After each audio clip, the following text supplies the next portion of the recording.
like the baby is always hungry and the mother is almost out of formula. Her WIC benefits won't renew until the beginning of next month, and her paycheck must last until next week. So trying to make the formula last, she adds just an ounce more water than directed. Her child, like so many other low-income families, is now at risk for malnourishment. Unfortunately, this is not an uncommon problem in our society. No one wants a baby to go hungry, but it's even more tragic when free food, best food for the baby, is going just to waste. I myself am a mother enrolled in Women, Infants, and Children, which is a government agency that helps children and mothers during the child's first 5 years of life through nutrition in the form of food benefits. Most often referred to as WIC, they allow a mother to choose between a breastfeeding food package and a formula feeding food package, presenting these two options as equal or at least similar and providing the illusion that this important decision is a matter of preference. There's many reasons why WIC should limit the access to free formula to low-income families to instances of medical necessity and promote breastfeeding only. These reasons range from the fact that breast milk is nutritionally superior and infinitely cheaper than formula, to the fact that the government could save on Medicaid due to the antibodies in the breast milk. Also, free WIC formula raises the cost of formula for non-WIC families. Instead, WIC should focus on educating mothers and their partners on the benefits of breastfeeding and how to overcome the problems that arise when you're first learning. Some say, well, isn't it the mother's choice? And why should the government have anything to do with it? And I'm not saying the government should, but why should the government incur the expenses of a mother to choose a more expensive and less beneficial food option for their child? So let's start at nutrition. It's long been proven that breastfeeding is nutritionally superior to formula. It's what's called a complete food, and there is no need for a baby to eat or drink anything else in its first 6 months of life. The primary purpose of WIC is to prevent long-term damage to an infant due to malnutrition due to a child's most critical stages of development. Since formula is so expensive, the amount of food a formula-feeding mother gets during WIC is cut in half, as is the child's. According to this WIC food package chart, a breastfeeding mother gets a full year of food and benefits opposed to only 6 months if they're formula feeding their baby. Once the baby enters 6 months of age, they also get food from WIC, but that's also drastically cut.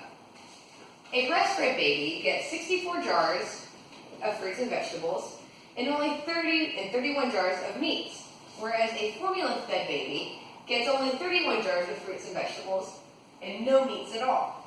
So not only is the formula-fed baby getting a less beneficial milk substitute, but now they're receiving less solid foods as well, contributing to possible malnutrition.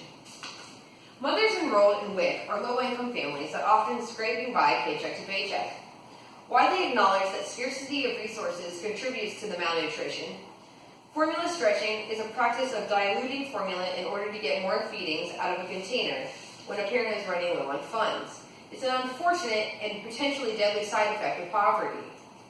Remember, WIC barely provides enough formula for a month. 30 ounces a day, for example, is what a baby gets at ages 4 and 5 months, who on average, these babies will drink 28 to 35 ounces.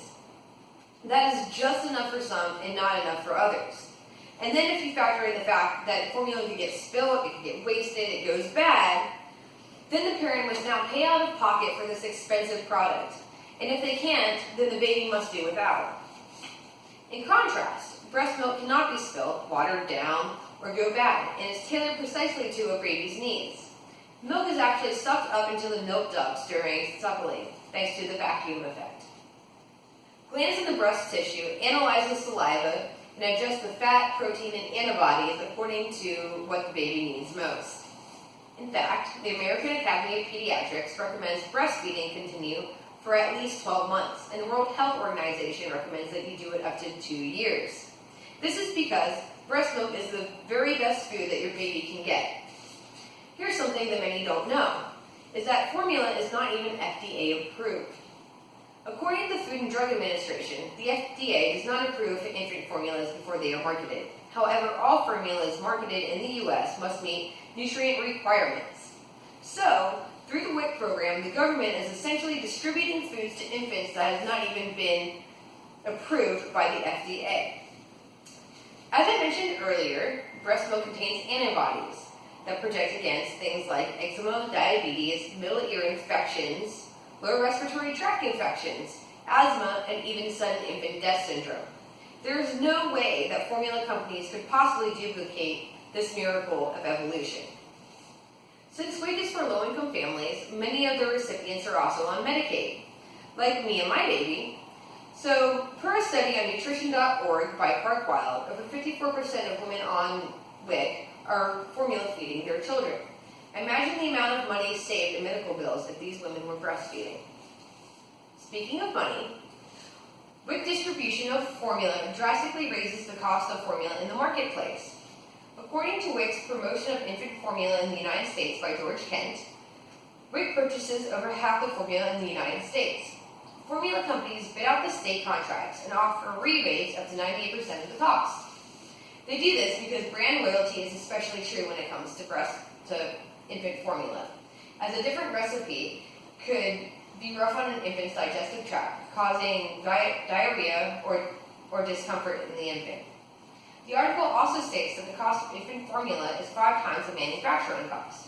Since half the formula being sold is being rebated to stores by the government, they can and do charge pretty much whatever they want, especially in high WIC areas, drastically driving up the price of formula for non-WIC recipients. So how would we get these women to breastfeed if we cut off the free formula? Many would argue that lots of women would just breastfeed out of the sheer necessity. But the key to this is really education. As soon as I became pregnant, I knew that I was going to breastfeed. My mother did it, my sister did it, it was really just a tradition in my family. Many low-income women, though, have been raised on formula, and may even think that formula is better due to the fact of years of misinformation coming from the formula companies. WIC already has mothers take a breastfeeding class. It's a one-time class, it's very short, and mothers usually come alone. Inviting the partner to attend has significant value when it comes to the success of prolonged breastfeeding and overcoming the obstacles that arise during the learning process. In the Surgeon General's call to action to support breastfeeding, it is revealed in a study involving African Americans that when a father was educated about breastfeeding, the breastfeeding rates for the mothers increased by 20%. 20% is a very large increase. This tells us that educating men in the family drastically improves the chances of successful breastfeeding. The document also states that in another trial, 25% of women whose partners participated in a program on how to prevent and address common problems in lactation, such as pain or fear of insufficient breast milk, were still breastfeeding at 6 months, compared to just 15% of women whose partners were only informed about the benefits of breastfeeding. Among women who experienced challenges with breastfeeding, the program was even more effective, with 24% of participants' partners breastfeeding at 6 months versus less than 5% of partners in comparison groups. The significant difference in success rates shows that WIC should focus on educating not just the mother, but her partner as well. It cannot be stressed enough that it is, of course, the mother's choice to feed their infant however they choose. But without proper education and support, many women truly don't have the freedom to decide on their own. With all that is proven benefits for breastfeeding, it just doesn't make sense for the government to supply a less nutritional food item to babies. Particularly if you factor in the savings and Medicaid benefits, add in the price gouging, and the room for error when using formula, and it's easy to see that educating families on the benefits of breastfeeding is more cost-effective, more socially responsible, and more beneficial to the child and the mother. The WIC program needs to shift its emphasis from choosing between the two options to guiding, educating, and supporting mothers and their partners on the benefits of breastfeeding and how to do it successfully.